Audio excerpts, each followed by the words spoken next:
Mis hermanos, los invito a Lucas capítulo 13.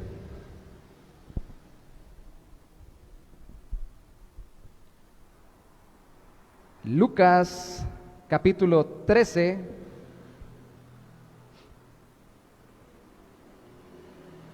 versículo 31.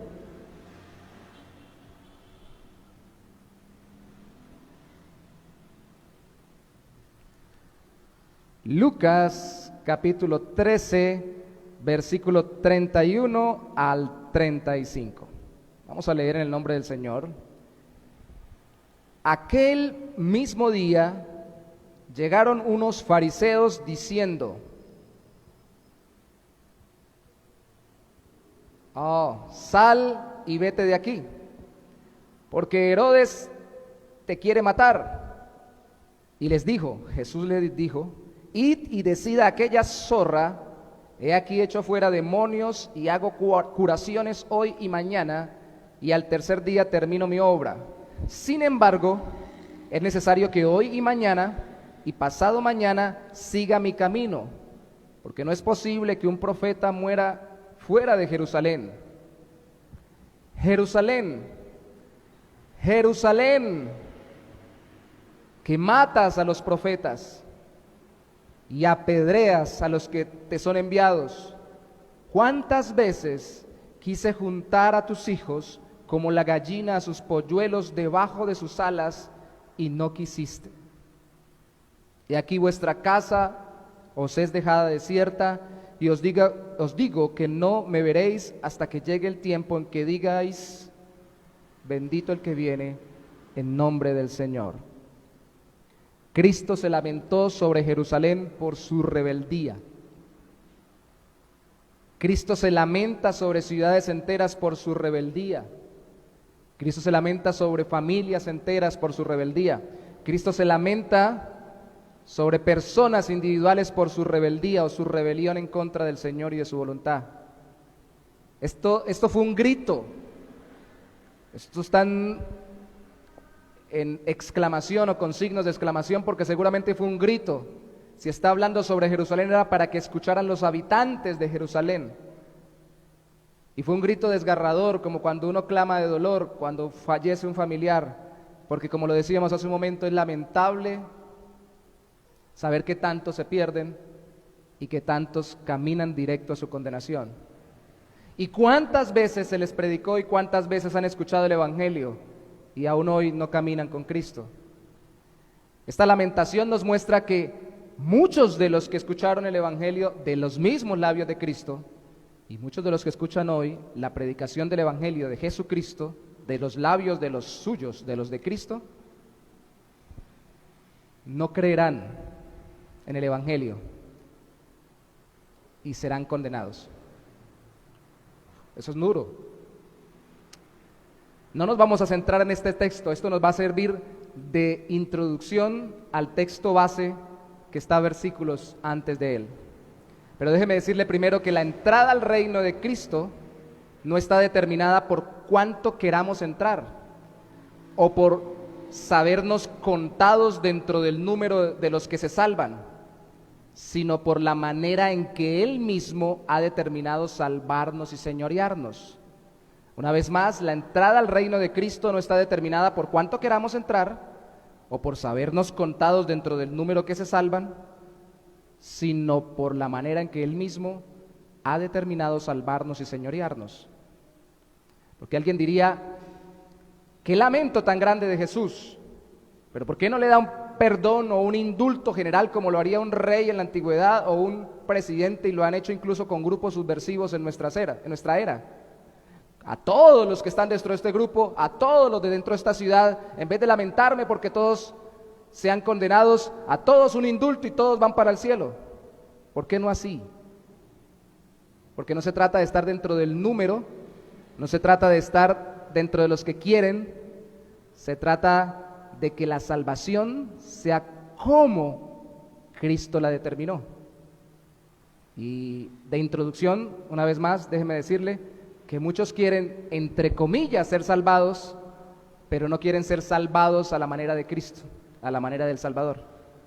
Muchos quieren ser salvados, entre comillas, pero no quieren ser salvados a la manera de Cristo, del Salvador. Vamos a leer versículos atrás.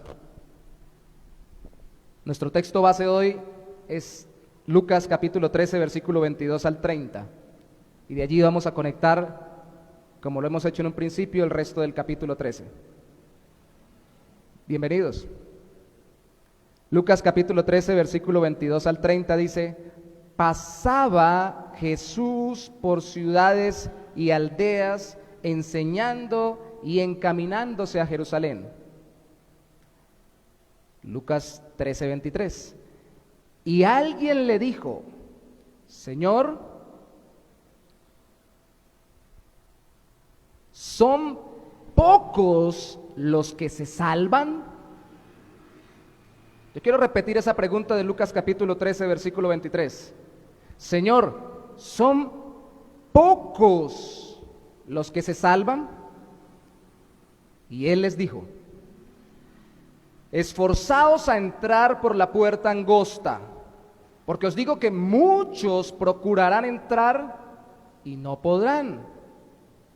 Después que el padre de familia se haya levantado y cerrado la puerta, y estando fuera empecéis a llamar a la puerta diciendo: Señor, Señor, ábrenos, él respondiendo os dirá: no sé de dónde sois.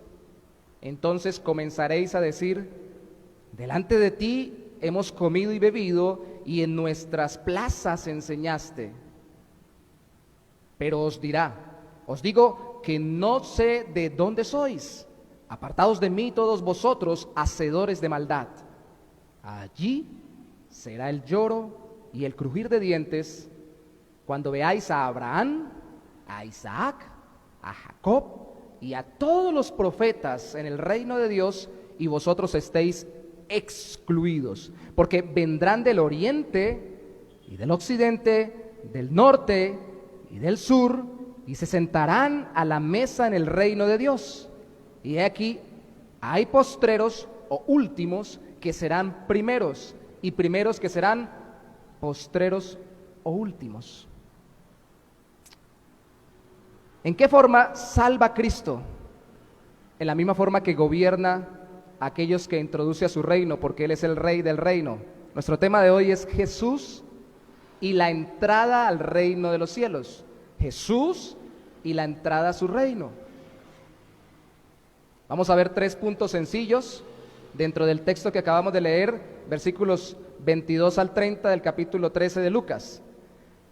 Y vamos a ver cómo Cristo enseña que la forma que utiliza es, primero, limitando el ingreso a su reino; segundo, impidiendo el ingreso a su reino; y tercero, aprobando el ingreso a su reino. Limitando, impidiendo y aprobando el ingreso a su reino. ¿Cuándo o por qué limita? ¿Cuándo, de qué manera impide? ¿O cuándo, de qué manera aprueba el ingreso a su reino? Veámoslo juntos en esta mañana. Lo primero que tenemos que resaltar es la expresión del versículo 24. Esforzaos a entrar por la puerta angosta. ¿Cuál es la puerta angosta? La que no es ancha. Eso suena lógico, ¿no? Está haciendo un contraste entre una forma de ingresar al reino de los cielos y otra forma muy distinta que algunos veían para poder ingresar al reino de los cielos, que muchos veían para ingresar al reino de los cielos. Y aquí tengo que decir claramente que la puerta angosta, de acuerdo a la misma Biblia, al Nuevo Testamento y a las palabras de Cristo en otros evangelistas, es el mismo Cristo y su obra. Por eso es angosta, porque es solo Él, unificado en Él, enfocado en Él. Es excluyente, no hay muchos caminos para llegar a Dios, solo hay uno, es Cristo. Corroborémoslo con un texto en otro evangelista, Juan capítulo 10, versículos 7 al 10. Luego de Lucas está Juan capítulo 10, versículos 7 al 10. Volvió pues Jesús a decirles: de cierto os digo, yo soy la puerta de las ovejas. Yo, Él. Y eso, la palabra o la expresión yo soy, tiene que ver mucho con el nombre que Dios se dio a sí mismo en el Antiguo Testamento cuando se presentó a Moisés, el gran yo soy. Yo soy la puerta de las ovejas, todos los que antes de mí vinieron, ladrones son y salteadores, son atracadores, pero no los oyeron las ovejas. Yo, una vez más Cristo dice, soy la puerta. El que por mí entrare será salvo y entrará y saldrá y hallará pastos. Y vuelvo y hace el contraste. El ladrón, que equivale a los ladrones y salteadores del versículo 8, el ladrón no viene sino para hurtar y matar y destruir. Yo he venido para que tengan vida y para que la tengan en abundancia. Y por favor, entre paréntesis, tengamos en cuenta que el ladrón del versículo 10 es aquel representante o uno de los ladrones y salteadores del versículo 8, que serían líderes que se proclamaron a sí mismos como aquellos enviados por Dios para dar salvación. O sea que el texto del versículo 10 no está hablando de Satanás, no está hablando del diablo. Hay otros textos en la Biblia, el mismo Evangelio de Juan y en otros evangelios donde Cristo nos muestra que el diablo es asesino, que el diablo es mentiroso, y sí, pero aquí este texto está hablando de líderes que quieren suplantar a Cristo. Porque lo que el Señor está diciendo es, si alguien más pretende darle la posibilidad de una relación con Dios a través de su vida, de su obra, de su filosofía, de su religión, de sus prácticas, pretenden darles una reconexión con Dios y una verdadera relación con Dios y una vida eterna, no lo oigan. Esto es excluyente, solo a través de mí. Solo a través de mí. Todos los que han venido y lógicamente los que vendrán. En estos días hubo un revuelo por una persona que en las redes sociales dijeron que en Israel lo habían proclamado como el Mesías. No he visto las noticias en totalidad. Lo sencillo es, no es el Mesías porque no es Cristo regresando, es otra persona. Y escuché a algún buen pastor y analista de las noticias cristianos que decía que eso fue un fake news o una falsa noticia porque el hombre a sí mismo no se proclamó, sino que el título que le dieron en la noticia o cuando lo presentaron fue un título parecido al título mesiánico, es más, un nombre de un profeta del Antiguo Testamento. Y obviamente los medios sensacionalistas proclamaron al Mesías, pero realmente ni él mismo se sabe Mesías, cosa que no pasaba con Cristo. Hermanos, en toda la historia de la humanidad no ha habido alguien tan seguro de ser el Salvador como Cristo. Nadie se ha podido levantar a decir, yo soy la puerta, yo soy el camino, yo soy la verdad, yo soy la vida, nadie va al Padre sino por mí, nadie sino solo Cristo. Quien se levante a decir esto, una de tres, o es un loco de remate, o es un mentiroso empedernido, o es lo que dice ser.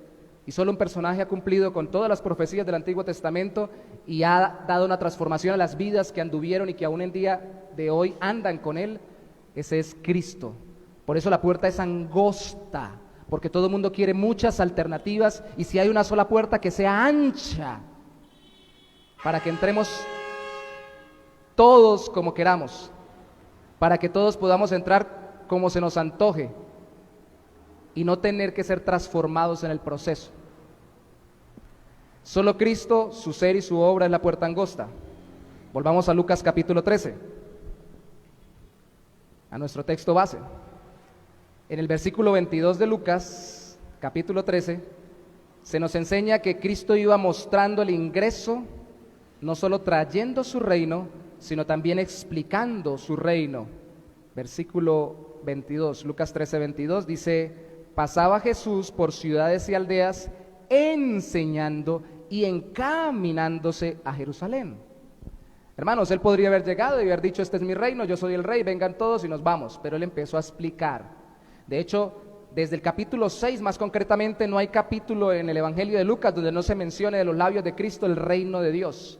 En el Evangelio de Mateo se menciona más el reino de los cielos, porque es un término más judaico o culturalmente más conocido entre los judíos, pero Lucas, que está más abierto al mundo, menciona el reino de Dios. Y se habla que Cristo mismo se promulga, que vino a traer el reino de Dios y al mismo tiempo es el rey del reino de los cielos. Trae un gobierno, no solamente una entrada a una salvación. Él debía hacer entender que Él salva no solo para dar libertad de la condenación, sino también para someter bajo su reino o bajo su gobierno. Es por eso que al final de los versículos 28 y 29 vuelve y menciona el reino de Dios. La pregunta es, del versículo 23, ¿se salvan pocos? La respuesta de Él es ¿qué tantos y cómo entran, sobre todo, no solo a la salvación, sino al reino de Dios? Final del verso 28, final del verso 29. Ser salvo equivale a estar bajo el gobierno de Dios. No, Cristo no me salva sin dejar de gobernarme o introducirme a su reino. Algunos han pensado, el Señor me dio un tiquete de salvación, pero todavía no me gobierna, todavía no es mi Señor. Eso no existe en la Biblia. Aquí vemos los versículos 23, 28 y 29 mostrándonos que salvación equivale al reino de Dios, a ser gobernado bajo el señorío de Cristo. A Cristo se le menospreció como el que podía darnos ingreso al reino de Dios cuando le preguntaron por un número o un porcentaje. Señor, ¿cuánta gente se va a salvar? ¿Poquitos o muchos? Deme aunque sea un porcentaje, del 100%, un 30%, un 10%, un 5%, serían términos nuestros más hoy en día. Versículo 23 le dicen, son pocos los que se salvan, quiere decir, son pocos los que alcanzan la salvación, son pocos los que han sido, y escucha esta palabra que voy a mencionar que es bíblica, por favor, pero escucha cómo se puede malinterpretar, son pocos los que han sido escogidos por Dios para ser salvados. Aquí el asunto no es enfatizar en la misericordia y gracia divina para escoger a unos y salvarlos en medio de un mundo pecador. Aquí el enfoque es, ¿estamos nosotros metidos ahí? ¿Qué hay que cumplir? ¿Yo ya lo cumplo? ¿Cuántos nos salvamos? Es la pregunta prácticamente que hacen aquí los judíos, porque vamos entrando en contexto, los judíos entendían que por racialidad o por religiosidad se entraba, por su cultura y religión o por su descendencia judía era que entraban. Si yo soy judío y practico la religión judía del Antiguo Testamento, pues soy de los escogidos. Somos pocos, ¿cierto? Porque los judíos en el mundo son muy pocos comparados con todas las demás naciones. Los judíos nacidos de descendencia judía y los judíos nacidos no de descendencia judía sino de otra, pero que se volvieron prosélitos o que se convirtieron en la religión judía del Antiguo Testamento. No son muchos, son pocos, comparativamente hablando con todos los que existen en el mundo, en esa época, en esta y en todas. Lo que se quería era ratificar que yo estoy metido ahí, que yo ya tengo el tiquete. En el contexto se le menospreció al rechazar su obra liberadora, porque no se veía la obra de salvación como que Cristo venía a liberarnos de nuestros pecados y a ejercer su poder en nosotros, porque si así se lo hubiera visto, como en los versículos iniciales, ustedes lo pueden leer en su casa, se nos muestra en el versículo 6 hasta el versículo 9 que le criticaron, desde el versículo 10 hasta el versículo 17, que le criticaron por liberar a una mujer de una enfermedad que tenía a causa de un demonio o un espíritu de enfermedad. O sea, nosotros queremos saber si cumplimos los requisitos y basta. No nos interesa que usted tenga la autoridad sobre nosotros para liberarnos de condenación, así como liberó a esta mujer.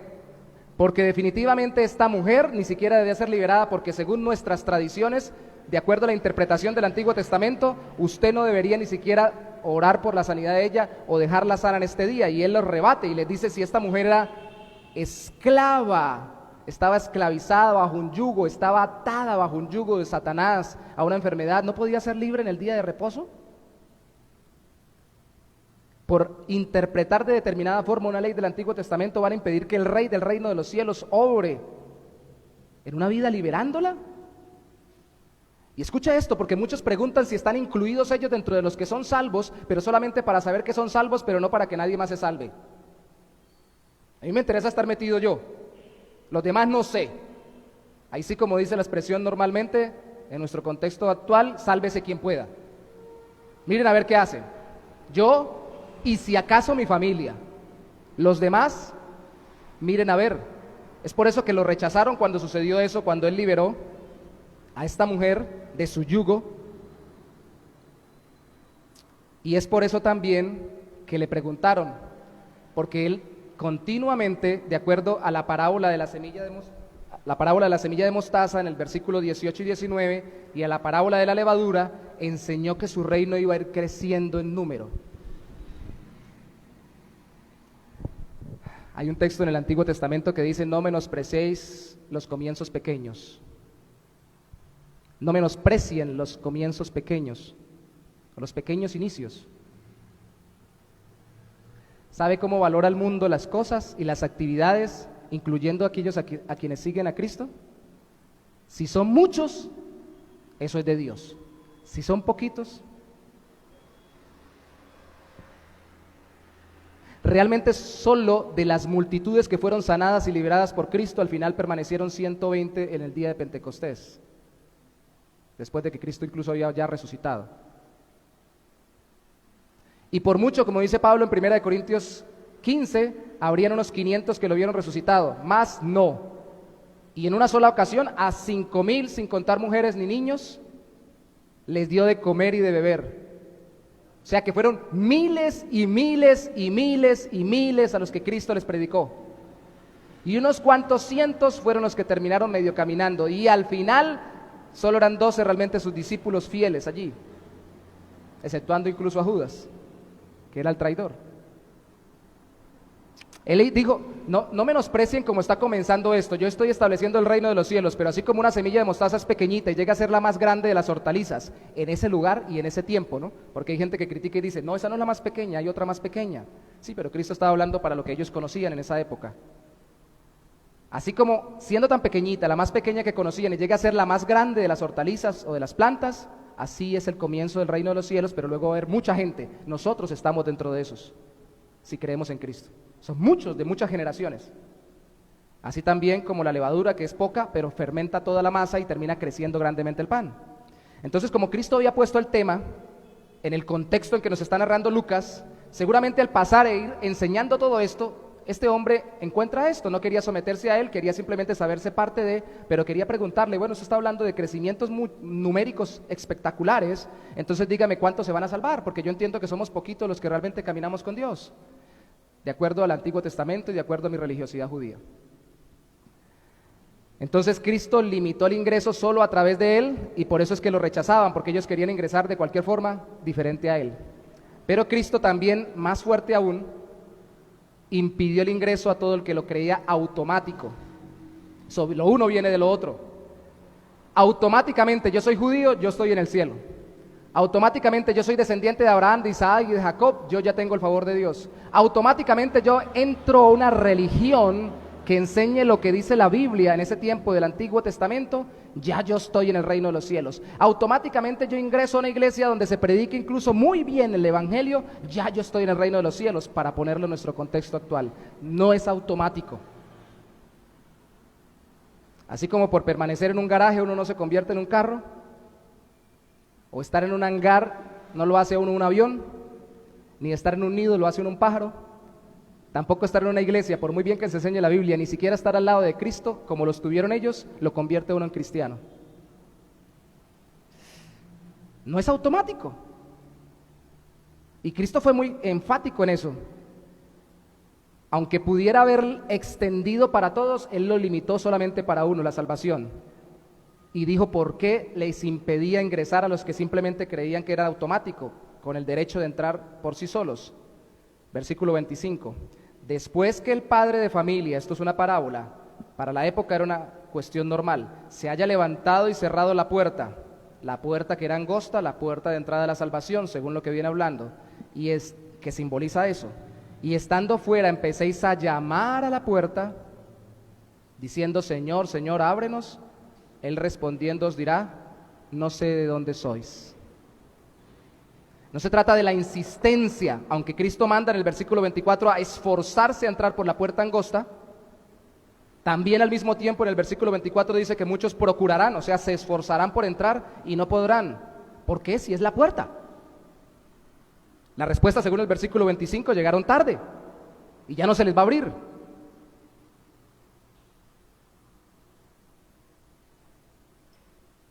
Ya no se les va a abrir. ¿Y por qué no se les va a abrir? ¿Por qué es tan tarde para abrirse? Les ve el versículo 26 conmigo. Entonces comenzarán a decir: delante de ti hemos comido y bebido, y en nuestras plazas enseñaste. Porque entendieron que solo porque Cristo pasó por ahí y porque sabían algo de Cristo, tenían que dejarlos entrar. Y si en esa época fue terrible, imagínense ahora que en todo lugar del mundo, o que en muchas culturas, porque no todos individualmente, ni todas las culturas tampoco, pero en la mayoría de culturas, algo se ha enseñado de Cristo. La expresión antigua en mi tierra es con el Cristo en la boca, cuando uno está asustado porque está invocando a Cristo, y la mayoría de la gente conoce a Cristo. ¡Ay, Cristo! Y lo menciona. ¿Han escuchado? ¡Ah, sí, el que nos salvó! Saber algo de Cristo no asegura la entrada al cielo. Ni siquiera saber mucho. Ni haber estado cuando Él dio sus grandes discursos. Esto simboliza el hecho de que muchos querrán entrar por la puerta angosta andando por el camino ancho. Es complicado, ¿no? Yo quiero la puerta angosta, pero quiero el camino ancho de mis propias obras, porque no solo es angosta la puerta, solo entrando por Cristo para el reino de los cielos, sino también es angosto el camino, que es vivir solo a la manera de Cristo. Cuando leímos Juan capítulo 10, Él dijo, yo soy la puerta y van a entrar, a través de mí van a encontrar pastos, pero esto simbolizaba una especie de amplitud en la comunión con Dios, no en la vida a mis anchas, sino en la vida de relación con Dios, gozo pleno con el Señor, en cualquier área de mi vida. Pero vayamos a Mateo capítulo 7, versículo 13 al 14. Mateo capítulo 7, versículo 13 al 14. Entrad por la puerta estrecha, porque ancha es la puerta y espacioso el camino que lleva a la perdición, y muchos son los que entran por ella, por la puerta ancha de la perdición. Esto nos está respondiendo lo que preguntó el hombre en el otro texto. Pocos se salvan, muchos se pierden. Verso 14, porque estrecha es la puerta, pero aclara, y angosto el camino que lleva a la vida y pocos son los que la hallan. Algunos quieren deambular por el camino ancho de sus propios criterios, de su propia vida. Quieren que Cristo los salve al final, pero quieren poder vivir mientras tanto conforme a su pecado. Que Cristo me salve al final, pero que mientras tanto yo pueda hacer lo que se me antoje de acuerdo a mi carnalidad y pecaminosidad. Lastimosamente hemos vendido así muchas veces el Evangelio, cuando decimos, crea en Cristo ya y sea salvo, y no le recordamos a la gente que Cristo los salva, pero que también los señorea, y que de aquí en adelante Él va a conducir su vida por el camino angosto. No se trata de que haga lo que quiera hasta que vaya al cielo y mi tiquete. ¿Cuál fue mi tiquete? Un día en la iglesia bautista, el buen pastor, yo dije que sí, que creía en Cristo, entonces devuélvame mi tiquete. ¿Dónde está mi tiquete? Pero si usted vivió como quería, venía por el camino ancho, sí, pero yo sé que hay una puerta angosta. Pues de acuerdo a Lucas, haciendo un paralelo entre los dos textos, de acuerdo a Lucas, muchos que quieran entrar por la puerta angosta les será ya muy tarde porque vivieron siempre por el camino ancho. No solamente la puerta es angosta, sino el camino es angosto. Así como los judíos se pensaban salvos al final por ser religiosos y étnicamente judíos, pero todavía vivían en sus deleites pecaminosos. Cristo a los que más fuerte les habló fue a los más religiosos, y a los que más todo el mundo veía como totalmente santos y pulcros según la ley judía. ¿Y por qué les habló tan fuerte? Porque más se pensaban merecedores del cielo. Y el que preguntó esto seguramente era uno de esos. Tal vez no religioso, pero sí por lo menos convencido de ese esquema. Al final la salvación o es por gracia o es por obras, o Cristo me la da, entro por la puerta angosta, que me hace andar por el camino angosto, porque no solamente me da un tiquete, sino que me da una transformación del corazón para no vivir a las anchas pecaminosas del mundo, o la salvación es por obras y yo me la gano haciendo algo durante mi vida, algo al final de mi vida, algo en algún momento de mi vida, y que no me pueden quitar el negocio porque yo ya hice algo. ¿Es por gracia o es por obras? Es por gracia para que no sea por obras. Y es por gracia por medio de la fe, porque es un regalo de Dios, dice Efesios capítulo 2. ¿Lo creemos, hermanos? No creo que esté enseñando algo muy complejo, ¿cierto? Pero al mismo tiempo es algo básico. Cristo impide el ingreso a todo el que cree que automáticamente se le debe dejar entrar, porque creer que automáticamente se nos debe dejar entrar, es asegurarnos que quedamos por fuera. Es hacernos llegar tarde. Porque cuando usted va a un lugar y dice, yo soy de allá me van a mantener abierto, pero usted no parece ser de ese lugar, porque si usted fuera de ese lugar, estaría pendiente de llegar a ese lugar a las actividades de ese lugar con el amor que se respira en ese lugar y para la gloria de los que en ese lugar habitan.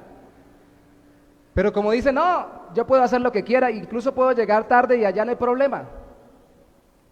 Eso es como el que dice, voy viajando y quiero llegar a la China, pero le pregunta algo por la China y dice, no sé nada. ¿Y no quiere aprender algo de chino? No, no me interesa, ese idioma me parece feo. ¿Y cómo es que ama tanto la China? Va camino a la China, pero va aborreciendo incluso el idioma chino. ¿Cómo es que va camino al cielo y va viviendo totalmente contrario a lo que el Rey de los cielos viviría en esta tierra o vivió en esta tierra? Entonces es asegurar que cuando se llegue con una falsa confianza, que se llegue tarde, se toque, como dice Lucas capítulo 13, y se le diga, no los conozco. De hecho, Mateo también lo dice en el capítulo 7. Ese es un autoengaño. Una vez más, la salvación es por gracia, pero muchos se engañan simplemente porque la obra que tienen en su corazón no es la obra de que fueron transformados o cambiados o perfectos, sino algo que hicieron en algún momento y ya, y viven como quieren. Y no parece que vayan para el cielo. Tranquilos que la solución está en el último punto. Ya vimos la limitación para el ingreso, el impedimento para el ingreso, que especialmente el impedimento es creer que uno lo merece o que se le debe dar automáticamente. Y déjeme decirle en esto último que era tan tremendo el asunto de que se lo merecían o creían, que en los inicios del capítulo 13, usted lo puede leer también en su casa, por favor, para complementarlo, Cristo tuvo que enseñarles que no solamente la gente que muere trágicamente, porque los matan o porque sufren accidentes, son los malos. Todos tienen que arrepentirse porque todos son pecadores. Eso es lo que dice Cristo en Lucas 13 del 1 al 5. Y en el capítulo 6 al 9 nos enseña que Israel o los israelitas en esa época, y muchos hoy en día también, lastimosamente, son como higueras estériles que no producen fruto, porque no se les ve un cambio en la vida que supuestamente les transformó el Señor. Eso es creer que es automático. Es que Dios es tan bueno que ni siquiera infierno debe haber, dicen algunos, y lo vuelven doctrina en las religiones. Es tan buena gente el Señor, que así yo haya sido lo más terrible, me tiene que dar salvación, no importa que no confíe realmente en Cristo ni le entregué mi vida, Él me va a dar salvación de alguna forma, va a encontrar la manera. Yo creo que hasta el diablo va a salvar. He escuchado a algunos decirlo, y a veces desde púlpitos. Tan bueno Dios. La bondad de Dios es lo que estamos menospreciando cuando pensamos así, porque entregó no una cosa, entregó a su Hijo. Él mismo vino para hacer la entrada y para que esa limitación para el ingreso nos fuera quitada. ¿Cómo lo hizo? Aprobando el ingreso de los que Él mismo escogió por gracia. Versículo 28 al 30. Dice, allí será el llanto y el crujir de dientes a los que no entraron a la eternidad con Cristo. Cuando veáis a Abraham, a Isaac, a Jacob y todos los profetas en el reino de Dios y vosotros estéis excluidos. Nombres concretos: Abraham, que Dios lo escogió en medio de un pueblo pagano; a Isaac, que Dios lo escogió por encima de Ismael, él era el de la promesa; a Jacob, que Dios lo escogió por encima de su hermano mayor, Esaú, cuando en la cultura debían haber escogido a Esaú menos a Jacob. Nombres concretos que nos muestran que Dios escoge o selecciona no por virtudes, porque Jacob era un engañador y Abraham estaba en una cultura idólatra y seguramente lo era antes de caminar con Cristo o con Dios, ahora nosotros con Cristo. Los escoge porque a Él le place, conforme dice Efesios capítulo 1 versículo 4. Estos patriarcas israelitas y los que siguen allí y todos los profetas que entrarán en el reino de Dios nos enseñan que Dios escoge y que los que escoge empiezan a ser promotores de su reino, como los profetas. Porque aunque los profetas no se nombren por nombre, valga la redundancia, no se mencionen por nombre, eran aquellos que Dios escogía, no para ser patriarcas, no para tener muchos hijos y que la descendencia de ellos fueran el pueblo de Dios, sino para extender el reino de Dios hablando de la voluntad de Dios y haciendo que la gente confiara en Cristo. Antes, en el Mesías futuro, ahora en Cristo, el que vino por nosotros a morir y a resucitar para salvarnos. Yo no puedo dejar de tocar Efesios capítulo 1, por favor, vayamos a Efesios capítulo 1 porque es muy importante. Ahorita estamos en Efesios, en los devocionales en las mañanas, a las 6. Y es una carta preciosa. Habla de las riquezas de la gracia de Cristo, pero en el versículo 4 se nos dice de la elección.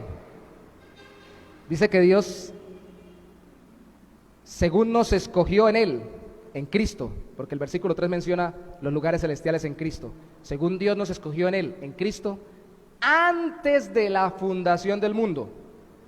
O sea, antes de que pudiéramos hacer algo bueno o algo malo, como Pablo lo dice en Romanos 9 con respecto a Jacob y a Esaú, para que fuésemos santos y sin mancha delante de Él.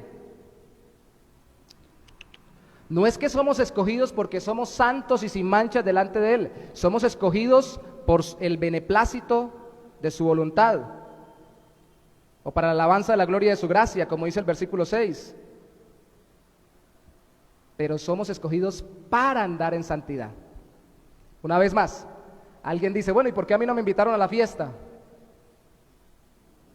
¿Pero a usted le gustan los frijoles con garra? No, me caen mal. Si me hubieran invitado no hubiera ido. Entonces, ¿por qué reprocha que no lo invitamos? ¿Por qué no me invitan a jugar baloncesto? Ah, ¿a usted le gusta el baloncesto? No, a mí me gusta el fútbol. Pero si me invitan yo voy, no juego porque no quiero, no comparto con ustedes, pero de todas formas ahí estoy. ¿Para qué quiere ir a un lugar donde no le gusta estar? Porque los que son, mucha gente dice, y eso de la elección y de la escogencia, que Dios escoge a unos en medio de todos los del mundo para salvarlos en Cristo y que no todos realmente al final sean salvos, sino que pocos sean los que se salven, como le dijo la pregunta al hombre en Lucas 13, eso no es terrible, porque qué tal que alguien quiera entrar y no lo dejen. Cristo dijo, el que a mí viene no lo echo fuera. El que quiera entrar realmente es porque el Espíritu de Dios transformó su corazón y se le va a abrir las puertas del cielo.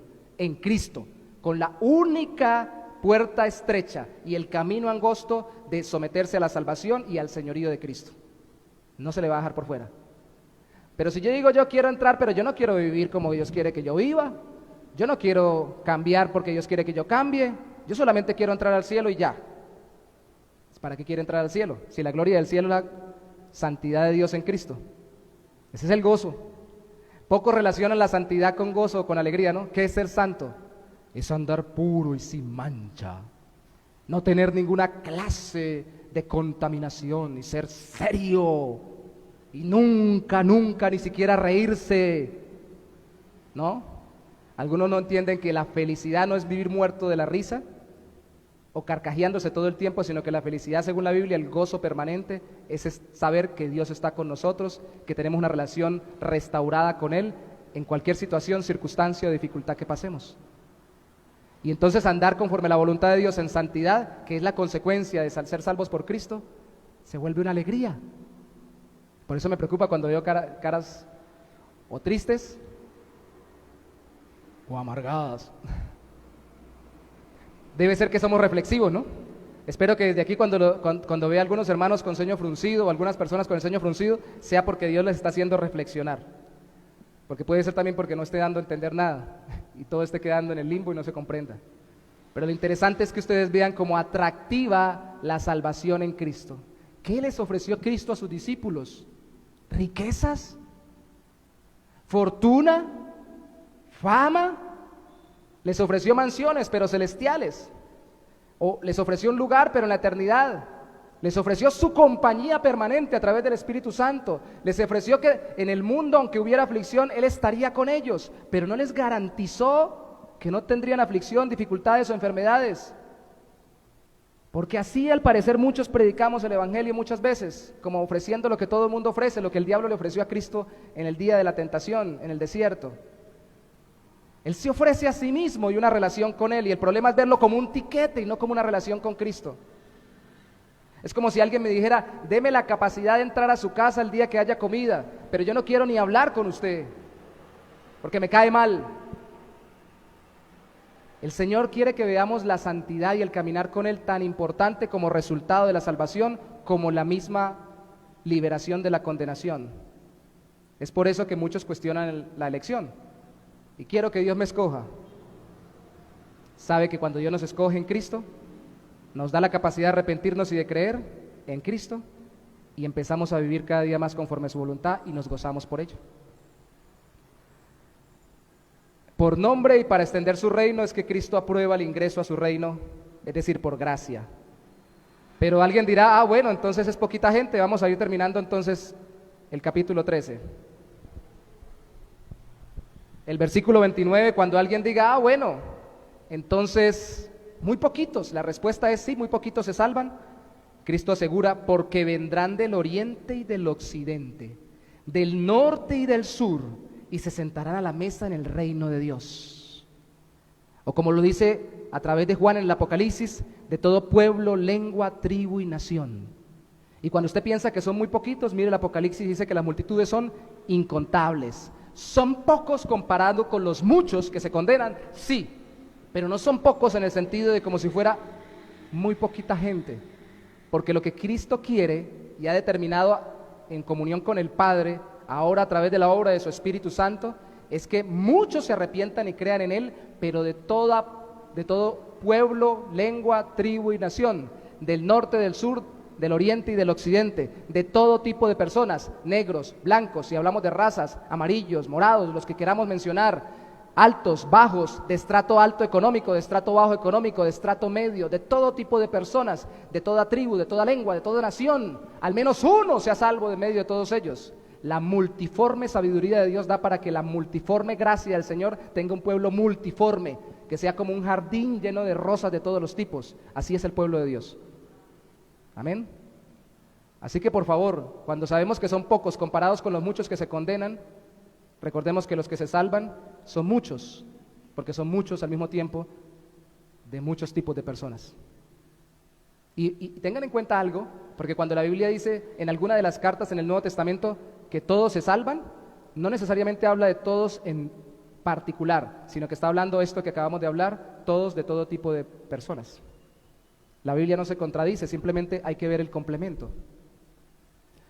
Y al final, versículo 30, y he aquí, hay postreros que serán primeros y primeros que serán postreros. ¿Qué es postrero? Lo dije mientras leía al principio. Lo contrario de primero. Lo contrario del primero en la fila es el último. ¿Y quiénes son los últimos? Según ellos, en esa época, los que no son judíos, los que no descienden de Abraham, de Isaac y de Jacob, los que no tienen la religiosidad judía dirigida por el Antiguo Testamento, esos, así venga el mismo Mesías, el Salvador, que es judío y que cumplió toda la ley judía perfectamente, no podrán. Eso es lo que consideraban ellos. Ojo, porque algunos consideran a veces una doctrina bíblica que acabo de explicar y defender con todo mi corazón, porque es bíblica como la elección, como el fundamento para su salvación. Y realmente el fundamento, o más bien el medio para salvarme, es Cristo mismo, no el que haya sido escogido. Es decir, hay gente que dice, yo soy de los escogidos, por eso me salvo, pero ni cree bien en Cristo, ni entiende cómo lo salva, ni se ha arrepentido de sus pecados, ni confía en Él. Confía en sí mismo, confía en que tiene un tiquete. El tiquete se llama confío en la doctrina de la predestinación. Y una vez más yo la sostengo con todas mis fuerzas, con dientes, como dijo alguien por ahí, con puñal entre los dientes, porque es una doctrina bíblica. Pero confiar solo que yo fui predestinado y no mirar a Cristo para ser salvo es lo mismo que hacían los judíos cuando confiaban en su descendencia racial. La Biblia no dice, mirad la predestinación, dice, mirad a Cristo y sed salvos. Cuando yo fuere levantado, le dijo Jesús a Nicodemo, todo el que mirare a mí será salvo. No cuando contemplar en una determinada doctrina, aunque esa doctrina sea una enseñanza bíblica que respalda el hecho de que Él haya venido a salvarnos, muestra el plan de salvación eterno de Dios. Y lo otro que es la salvación por obras. Entonces algunas personas dicen, no, porque yo me porto muy bien, entonces confían en sus propias obras. Pues debe portarse muy bien como consecuencia de la salvación, pero eso tampoco le garantiza su salvación, se la garantiza Cristo. Examinémonos pues si estamos en la fe, a ver si ha habido una transformación, pero esa transformación es para la gloria del Señor y asegurándome que mire siempre a Cristo. Si me quedo sin obras, tal vez es porque he bajado mi confianza en Cristo, o porque tal vez nunca confié. La solución es sencilla, confíe y entregue su vida a Cristo. Pero nunca confiemos en las mismas obras que hacemos, porque caemos en lo mismo que los fariseos. Ellos ayunaban 2 veces a la semana, ellos daban el diezmo de todo, y hermanos, es bueno ayunar, es bueno meterse con Dios fuertemente en oración, y es hermoso de parte del Señor tener un corazón desprendido para respaldar su obra con las finanzas, con fuerza y con entusiasmo. pero eso no depende de nuestra salvación, depende de Cristo. Eso es producto de ser salvos en Cristo. No sé si me explico hasta acá. Yo quisiera que me salieran letras, que la Biblia se nos metiera por la cabeza y que el Espíritu Santo nos diera a entender esto tan precioso que es, que al final los que eran últimos, nosotros, usted y yo, los no judíos, los no calificados, el misterio oculto, como dice Pablo en Efesios, que los que no conocían a Dios conforme al Antiguo Testamento, nosotros, como los efesios y como los gentiles de toda época que confiamos en Cristo, seamos reconciliados con Dios por medio de la fe en Él. Los últimos, ahora páselo ya del contexto bíblico al contexto temporal, que eso lo dice Pablo, lo vil y lo menospreciado, en una de sus cartas dice Pablo. Más bien, el texto literalmente dice en la Reina Valera, lo más vil y menospreciado. Ese que usted dice, ese nadie lo cambia, esa nadie la transforma, esa si Dios le da una entrada al cielo, es que Dios es muy injusto, porque definitivamente no debería, pues Dios no solamente le puede dar la entrada al cielo en Cristo, sino que le da simultáneamente con la entrada al cielo la transformación de su vida y de su corazón. Esa precisamente es la que Dios levanta. Por eso a Cristo se le conoció como amigo de pecadores y prostitutas, o de pecadoras y publicanos, porque se especializó en los que se creían últimos en su generación, para mostrar y avergonzar, mostrar su obra salvadora, avergonzando al mundo que cree ser algo. Si Dios le permite, tenga un magíster, es más, un PhD, un doctorado. Si Dios le permite, tenga una fábrica grandísima y llénese de bienes en el Señor y adminístrelos para la gloria de Dios. Si Dios le permite, camine cada día más fielmente con el Señor, y que lo va a hacer el Señor en cualquier área, crezca, prospere, aumente, haga todo lo que usted quiera, pero no ponga la mirada en eso como si de eso dependiera su salvación. Solo es Cristo. Porque le digo algo, aunque usted sea muy inteligente, yo también, aunque usted y yo tengamos muchos recursos, aunque usted y yo, según el mundo, seamos muy buena gente y muy buen prospecto para ir al cielo, precisamente entonces, si confiamos en eso, automáticamente creemos que se nos va a abrir la puerta al cielo, se nos va a cerrar en toda la cara. Solo se nos abre si dejamos de confiar en nosotros mismos y confiamos en Cristo. Eso es salvación por gracia.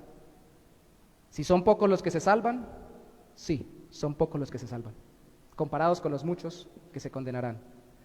Pero la puerta de salvación todavía está abierta si estamos vivos. En Cristo está abierta, y si Cristo no ha regresado, porque la puerta es Él, y se promulga a través de la predicación del Evangelio. Está abierta para personas como usted y como yo, que tal vez para nosotros seamos mucho, pero para muchos somos muy poco. No importa si somos lo peorcito de la sociedad, si pensamos que nadie nos puede cambiar o nos puede salvar, a esos es a los que se especializa el Señor en transformar y salvar. Arrepiéntase hoy de sus pecados y crea en Cristo si no lo ha hecho. Y si ya lo ha hecho, por favor, valore esta salvación tan grande. Mire bien sus obras. Recuerde que Cristo limitó a un número el ingreso de los suyos, pero ese número no específicamente es para que usted se desilusione y se ponga en conflicto con Él, sino para que usted más bien le agradezca por escogerlo, si es que se ha arrepentido y creído en Cristo, y por aprobar su ingreso. Recuerde que Él es bueno y que la puerta de la salvación es Él mismo. ¿Qué tal si se pone sobre sus pies en esta mañana conmigo, por favor? Voy a orar para terminar la predicación, pero luego va a terminar concluyendo mi hermano Carlos la oración para terminar el culto. Padre, es tu palabra, Señor, la que he querido en este día exponer con mis limitadas fuerzas, porque es como que una hormiga estuviera levantando un peso demasiado grande, unas pesas de un fisiculturista. No porque no sea gloriosa, no porque no sea hermosa, no porque tu palabra no sea poderosa en sí misma para actuar, sino porque siente uno la limitación y el dolor de ver que muchos, por confiar en sí mismos, están viendo a Cristo solo como una doctrina, filosofía, religiosidad, y no como la única y verdadera vía de salvación. Y ver a Cristo llorando, porque yo lo imagino con lágrimas en los ojos, y si no las tenía en los ojos, las tenía en el corazón, y diciendo, como termina en el capítulo 13, oh Jerusalén, Jerusalén, ¿Cuántas veces quise juntaros como las gallinas juntan a sus polluelos? Y decir como lo dijo en ese momento: tú que matas y apedreas a los profetas y a los que te son enviados, habiendo dicho hace un poco que muchos encontrarán que los profetas fueron salvados y ellos no.